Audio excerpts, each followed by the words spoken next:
Jan media ന്യൂസിലേക്ക് സ്വാഗതം. ഞാൻ നാസർ ചേരി. തിരൂർ ആർട്സ് കോളേജിന്റെ അതുല്യം 2 വലിയ ജനപങ്കാളിത്തത്തോടുകൂടി സമാപിച്ചു. കോളേജിന്റെ പൂർവ്വ വിദ്യാർത്ഥികളും അധ്യാപകരും അടങ്ങിയ 150ഓളം ആളുകൾ പങ്കെടുത്ത ചടങ്ങിൽ hotel owners and chamber of commerce പ്രതിനിധിയായി പി അബ്ദുറഹ്മാൻ പങ്കെടുത്ത് സംസാരിച്ചു. പ്രസ്തുത ചടങ്ങിൽ ഭാരവാഹികളും TKM ബഷീർ സാറിന്റെ കുടുംബാംഗങ്ങളും പങ്കെടുത്തു.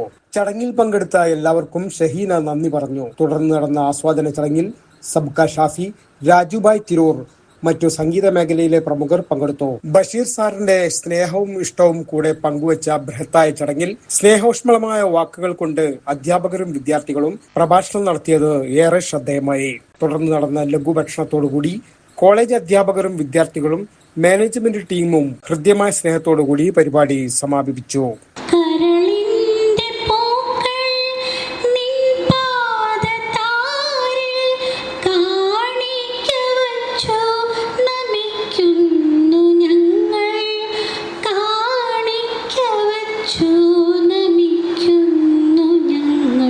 ഇന്ന് നമ്മുടെ ജീവിതത്തിലെ ഏറ്റവും സുന്ദരമായ ഒരു നിമിഷങ്ങളിൽ ഒന്നാണ്.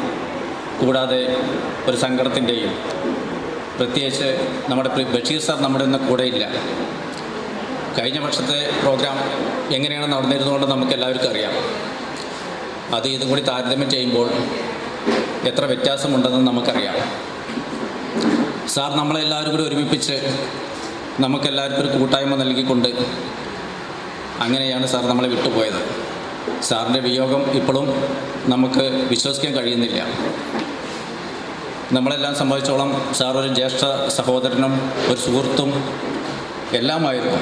സാറിൻ്റെ ഏറ്റവും വലിയ ആഗ്രഹമായിരുന്നു അതുല്യം 1 നടക്കുമ്പോൾ തന്നെ നമ്മോടെല്ലാവരോടും, നമ്മൾ അതിന് കോർഡിനേഷനിൽ പങ്കെടുത്ത എല്ലാവരോടും പ്രത്യേകം പറഞ്ഞിട്ടുണ്ടായിരുന്നു, നമുക്ക് ഇതേ ദിവസം തന്നെ ഈ ഓഗസ്റ്റ് 9 തന്നെ നമ്മുടെ അതുല്യം 2 നടത്തണമെന്നും ഇന്ന് നടന്നതിനേക്കാൾ മികച്ച രീതിയിൽ നടത്തണമെന്നുമായിരുന്നു സാറിൻ്റെ ആഗ്രഹം. പക്ഷേ നിർഭാഗ്യവശാൽ ഇന്ന് നമ്മോടൊപ്പം അദ്ദേഹം ഇല്ലാതായി പോയി. 91 മുതൽ ഞാനും ബഷീർ സാറും അധ്യാപക സുഹൃത്തുക്കളാണ്. അങ്ങനെ പറയാൻ കാരണം, ഞാൻ 91 അധ്യാപകനായി ഇറങ്ങിയത് തിരൂരിലെ മറ്റൊരു സ്ഥാപനത്തിലായിരുന്നു. 91 ഞാൻ ആർട്സ് കോളേജിലാണെങ്കിൽ ഇതിലെ പലരെയും ഞാൻ പഠിപ്പിച്ചു കാണും. പിന്നീട് 2004 ബഷീർ സാറിൻ്റെ അടുത്തേക്ക് ഞാൻ വരുന്നത്. ആ സമയത്താണ് നമ്മുടെ നിഷീജ ആൻഡ് ടീമൊക്കെ നമ്മുടെ ആർട്സ് കോളേജിൽ എത്തുന്നത്. പിന്നീട് അവിടെ നിന്ന് ഇതുവരെ ഞാൻ ആ സ്ഥാപനത്തിലുണ്ട്. ബഷീർ സാറിൻ്റെ പ്രത്യേകതകളും കഴിവുകളും ഗുണഗണങ്ങളും ഒക്കെ വളരെ നന്നായി അറിയാവുന്ന ആളുകളാണ് ഈ ഇരിക്കുന്ന എല്ലാവരും. കഴിയുമ്പോൾ അതിലേറെ സന്തോഷമാണ്. പിന്നെ ഗോപാലമാഷ് പറഞ്ഞു സീനിയർ സിറ്റിസൺ ആവാൻ പോകണുള്ളൂ എന്നാണ് പറഞ്ഞത്. അതും എന്നെപ്പോലെ, ഞാൻ മുത്തച്ഛൻ എന്നാണ് പണ്ട് വിളിച്ചിരുന്നത്. ഇപ്പോഴാണ് മൂപ്പർക്ക് എന്നെപ്പോലെയെന്ന് ഒരു പ്രത്യേക ഭാഷയിൽ പറയുന്നത്. എന്തായാലും സാരില്ല, പിന്നെ ഇങ്ങനത്തെ എന്തും പറഞ്ഞാലും നിങ്ങൾ ക്ഷമിക്കും എന്നുള്ളത് കൊണ്ട് കുഴപ്പമില്ല. ഗോപാലമാഷ് പറഞ്ഞ ഒരു കാര്യം എന്താ വെച്ചാൽ, നമ്മുടെ കുട്ടികളുടെയൊക്കെ ഒരു കൾട്ട് വളരെ മാറിക്കൊണ്ടിരിക്കുന്ന ഒരു കാലത്താണ് നമ്മൾ ജീവിക്കുന്നത്.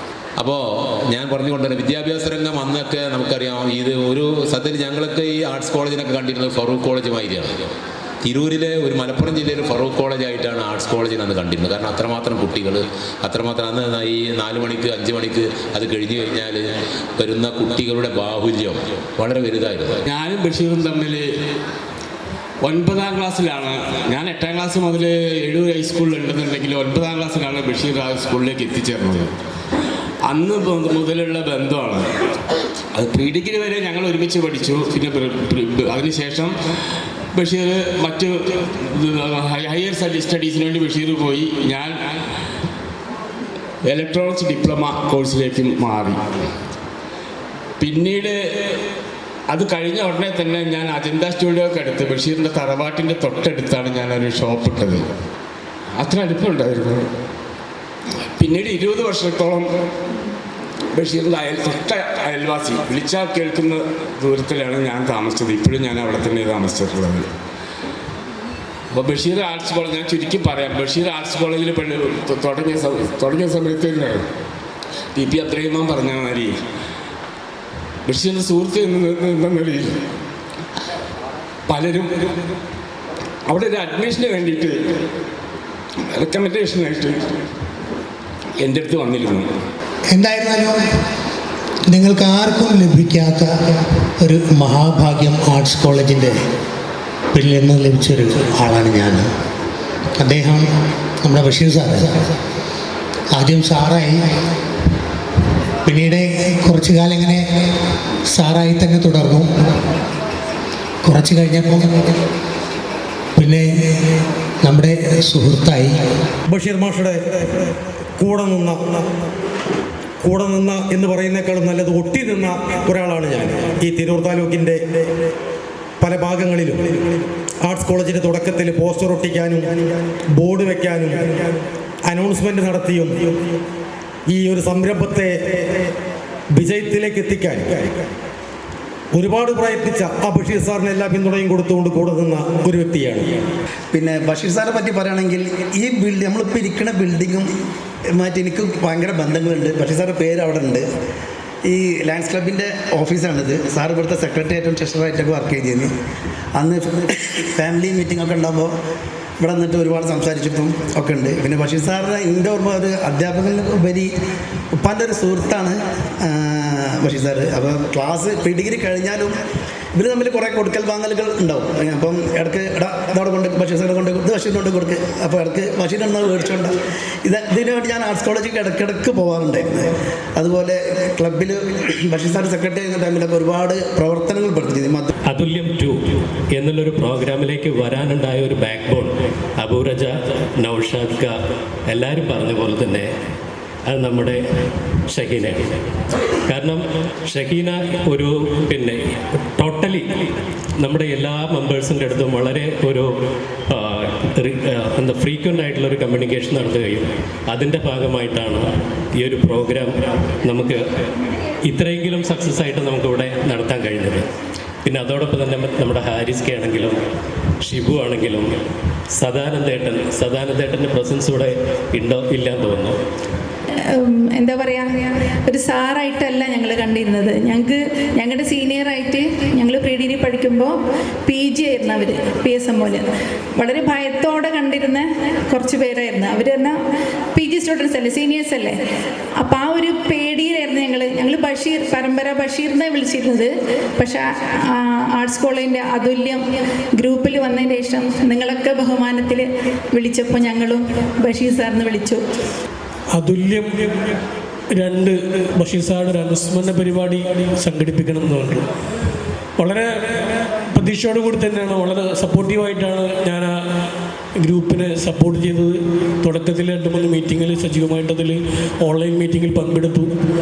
അന്നത്തെ തീരുമാനമാണ്, എത്ര ചുരുങ്ങിയതാണെങ്കിൽ പോലും ഓഗസ്റ്റ് 9 തന്നെ ഈ പ്രോഗ്രാം നടക്കണം. അതുല്യം 1 പ്രോഗ്രാമിന് ഞെട്ടിച്ച 2 കാര്യങ്ങൾ എന്താണെന്ന് പറഞ്ഞാൽ, ഒന്ന് ഷാഫിയാക്കി ആരിസ് ഭായും ആർട്സ് കോളേജിൽ പഠിച്ചിരിക്കുന്നതാണ്. ആർട്സ് കോളേജിൽ പഠിച്ചതല്ല, ഇവരൊക്കെ കോളേജിൽ പോയിട്ടുണ്ടല്ലോ എന്നുള്ളത് വലിയൊരു സംഭവം. കാരണം അവരായിട്ട് പെരുമാറി അതൊരിക്കലും മനസ്സിലാവില്ല. ഇവര് കോളേജിൽ പോയ ആൾക്കാർ കൂടെ പഠിച്ചാണ് ഷാഫിയാക്കാൻ അനുജൻ റഫീഖ്. ഇപ്പം റഫീഖിനെ വിളിച്ചിട്ട് കിട്ടുന്നില്ല. ഞാൻ ഷാഫിയാക്കാനെ വിളിച്ചിട്ട് റഫീഖിനെ കണക്ട് ചെയ്യും, അതുല്യം നടക്കുന്നുണ്ട്, അവനെ ഞാൻ റേസ് ചെയ്തിരുന്നു, അവൻ്റെ കായ് ഞാൻ കൊടുത്തിട്ടുണ്ട്, കായ് എനിക്ക് തിരിച്ചു തരണം, റഫീഖിൻ്റെ പൈസ ഞാൻ കൊടുത്തത് എനിക്ക് തിരിച്ചു തരണം എന്ന് പറഞ്ഞപ്പോൾ ഷാഫിയാക്കൻ ചോദിക്കാൻ റഫീഖ് അതിന് കോളേജിൽ പഠിച്ചിട്ടുണ്ടോ. അതുകൊണ്ടാണ് എത്താനെ കുറിച്ച് ഡൽഹി പോയത്. എന്തായാലും ഭക്ഷണ പരിപാടികൾ നടക്കുകയാണ്. നിങ്ങളോടൊപ്പം പങ്കുചേരാൻ പറ്റിയത് വളരെ ഹൃദയത്തിൽ ചേർത്ത് വെക്കുകയാണ്. എല്ലാവർക്കും നല്ല സംഭവിക്കട്ടെ. തിരൂർ ആർട്സ് കോളേജിൻ്റെ 40 വർഷത്തെ വിദ്യാഭ്യാസ യാത്രയുടെ ഭാഗമായവരാണ് നമ്മളെല്ലാവരും. വർഷങ്ങൾ എത്ര കഴിഞ്ഞാലും നമ്മുടെ കോളേജിനോടുള്ള സ്നേഹവും ആത്മബന്ധവും ഇന്നും അതേപടി നിലനിൽക്കുന്നു എന്നതിൻ്റെ ഏറ്റവും മനോഹരമായ തെളിവാണ് അതുല്യം എന്ന് പറയുന്നത്. കഴിഞ്ഞ വർഷം ഓഗസ്റ്റ് 9 നമ്മൾ അതുല്യം 1 എന്ന പേരിൽ ഒത്തുകൂടിയപ്പോൾ അതിനു മുന്നിൽ നിന്ന് നേതൃത്വം നൽകാൻ നമ്മുടെ പ്രിയപ്പെട്ട ബഷീർ മാഷ് നമ്മളോടൊപ്പം ഉണ്ടായിരുന്നു. ഇന്ന് അദ്ദേഹം നമ്മളോടൊപ്പമില്ല. Pan media news, Tirur.